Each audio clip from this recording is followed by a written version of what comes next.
नमस्कार दोस्तों, HRD IAS में आप सभी का स्वागत है। कैसे हैं आप सभी लोग? आई होप आप सभी लोग अच्छे होंगे और अपनी पढ़ाई को बहुत बढ़िया तरीके से कर रहे होंगे।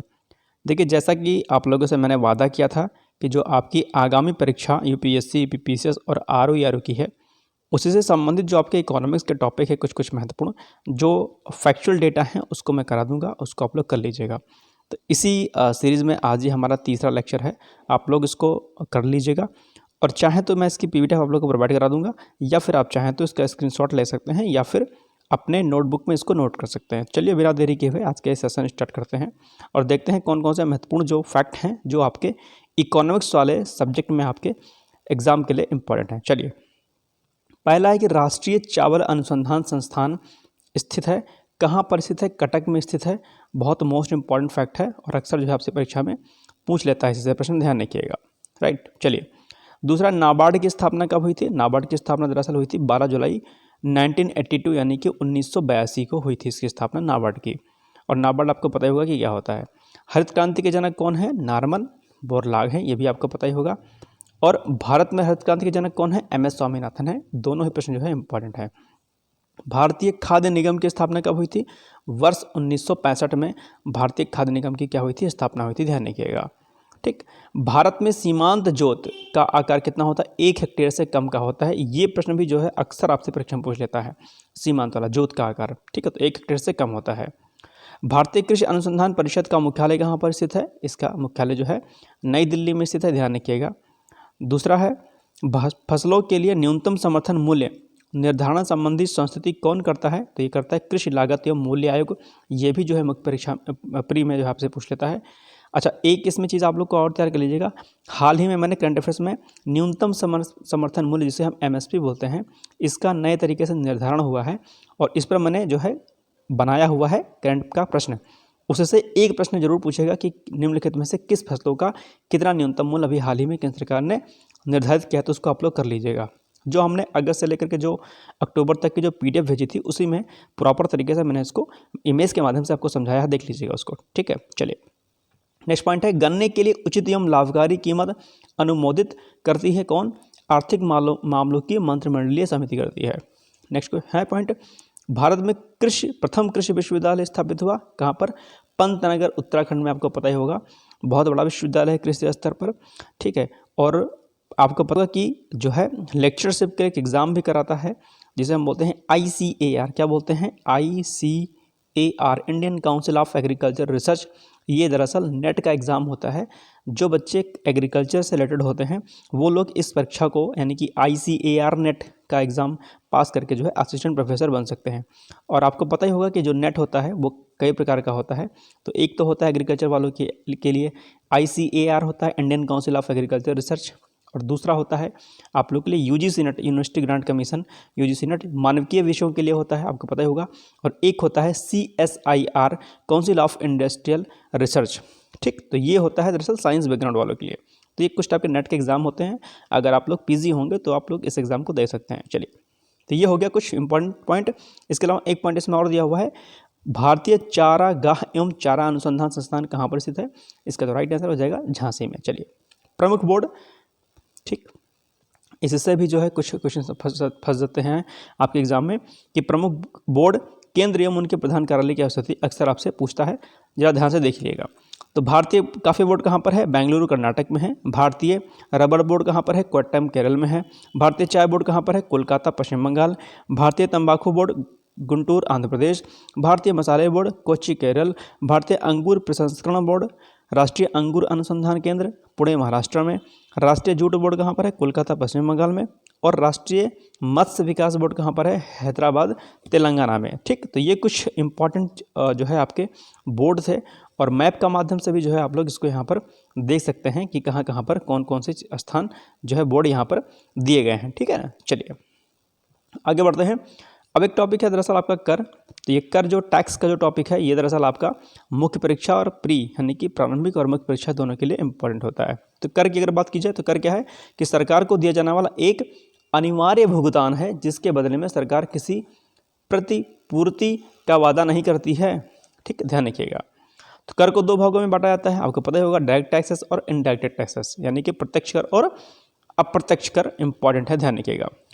अब इससे प्रश्न जो है अक्सर पूछ लेता है आपसे कि बताइए निम्नलिखित में से कौन सा डायरेक्ट टैक्स यानी कि प्रत्यक्ष कर के अंतर्गत आता है और कौन सा जो है इनडायरेक्ट टैक्स यानी कि अप्रत्यक्ष कर के अंतर्गत आता है। तो आपको ये वाला जो पॉइंट है ना, ये आपको जो है दरअसल आपको पता होना चाहिए।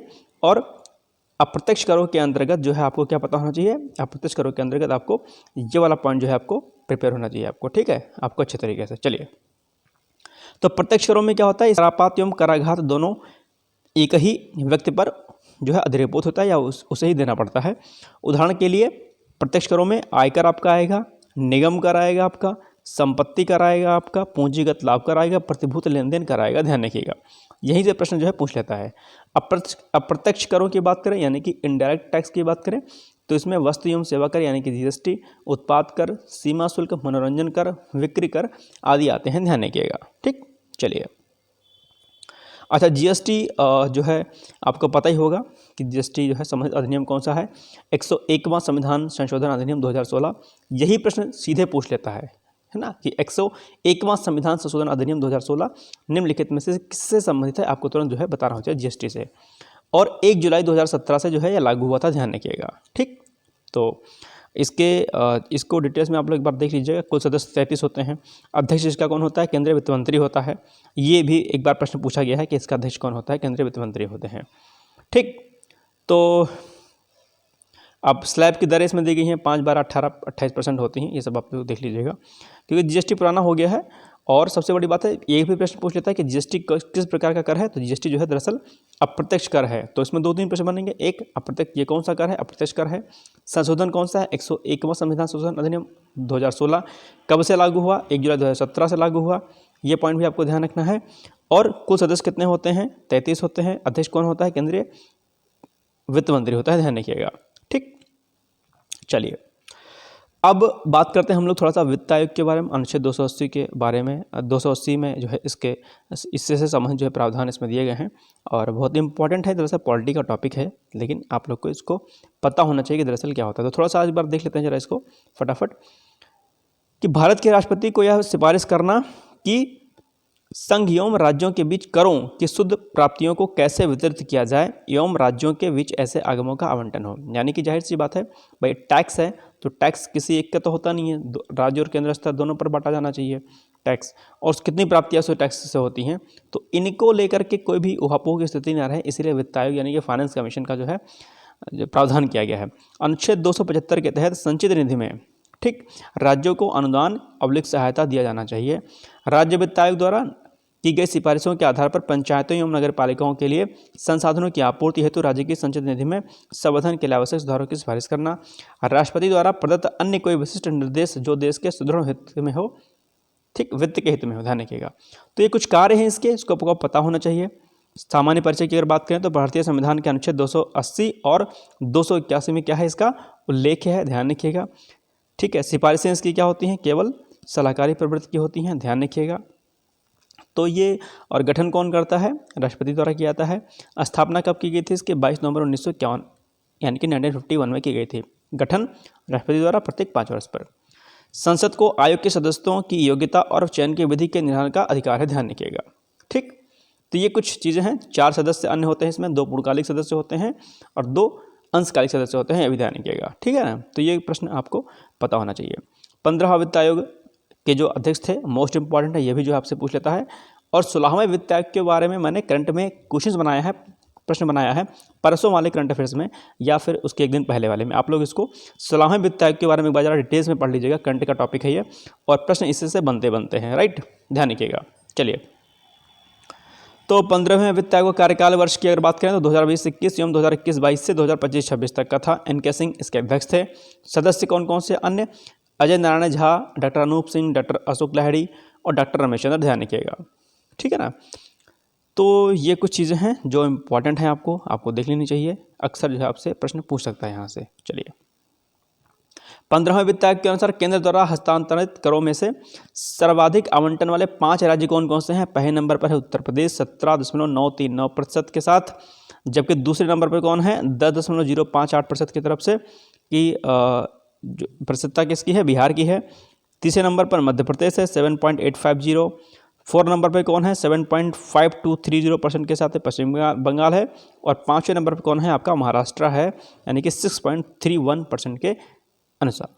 ठीक, न्यूनतम आवंटन की अगर बात करें तो न्यूनतम आवंटन में 0.386% केवल किसका है, गोवा का है। दूसरे नंबर पर कौन है, सिक्किम का है 0.3388। ठीक, इसके अलावा तीसरे नंबर पर मिजोरम है 0.500 और चौथे नंबर पर है आपका 0.569% के साथ नागालैंड। 5वें पर त्रिपुरा है, यानी कि 0.708% के साथ में। ठीक, तो ये कुछ चीज़ें हैं आपको पता होनी चाहिए। 2021-26 का संदर्भ में था डेटा ये। 15 वित्त आयोग की सिफारिश से मैंने बता ही दी आपको कि 2020-21 हेतु और वर्ष द्वितीय कब थी, 2021-26 हेतु। ठीक, केंद्रीय करों की अगर बात की जाए, केंद्रीय करों में राज्यों का हिस्सा 41% है और 14वें वित्त आयोग में कितना था, 42% था। ये पॉइंट भी आप लोग ध्यान रखिएगा, पूछ सकता है कि केंद्रीय करों में जो है प्रतिशतता कितनी है। 15वें वित्त आयोग में 41% है, ध्यान रखिएगा। चलिए, 14वें वित्त आयोग द्वारा जनसांख्यिकी परिवर्तन शब्द का प्रयोग किया गया था, ध्यान रखिएगा, जिसे 15वें वित्त आयोग द्वारा जनसंख्या के रूप में परिभाषित किया गया। ठीक है, तो ये कुछ पॉइंट्स हैं जो आपको पता होना चाहिए। तो ये कुछ चीज़ें थी जो आपको पता हो जानी चाहिए। इसी तरीके से 4, 5, 6 लेक्चर और लेकर के 8 लेक्चर और लेकर के इकोनॉमिक्स की जितने भी इंपॉर्टेंट चीज़ें हैं वो आपको करा दी जाएंगी। बाद में एग्रीकल्चर के टॉपिक्स यूज़ करा दूंगा मैं। एग्रीकल्चर के साथ साथ में जो है और अन्य जो बेरोजगारी और राष्ट्रीय आय, banking, repo rate, reverse repo rate, ये सब मैं करा दूंगा थोड़ा थोड़ा करके। इसको समझाने के साथ साथ में कर दूंगा, है ना, समझा भी दूंगा उसको। तो आप लोग मस्त रहिए, व्यस्त रहिए। इकोनॉमिक्स को लेकर के ज़्यादा टेंशन लेने की आवश्यकता नहीं है, बस करंट में जो चीज़ें होती हैं उसको आप लोग करते रहिएगा अच्छे से। ठीक है, चलिए फिर मिलते हैं कल एक नए सेशन के साथ। तब तक के लिए आप लोगों से एक रिक्वेस्ट है कि प्लीज़ अगर अभी तक आप लोगों ने चैनल को सब्सक्राइब नहीं किया तो सब्सक्राइब कर दें, बेल आइकन को प्रेस कर दें और लाइक ज़रूर कर दीजिएगा। चलिए फिर मिलते हैं कल, तब तक के लिए जय हिंद, जय Bharat. Thank you so much.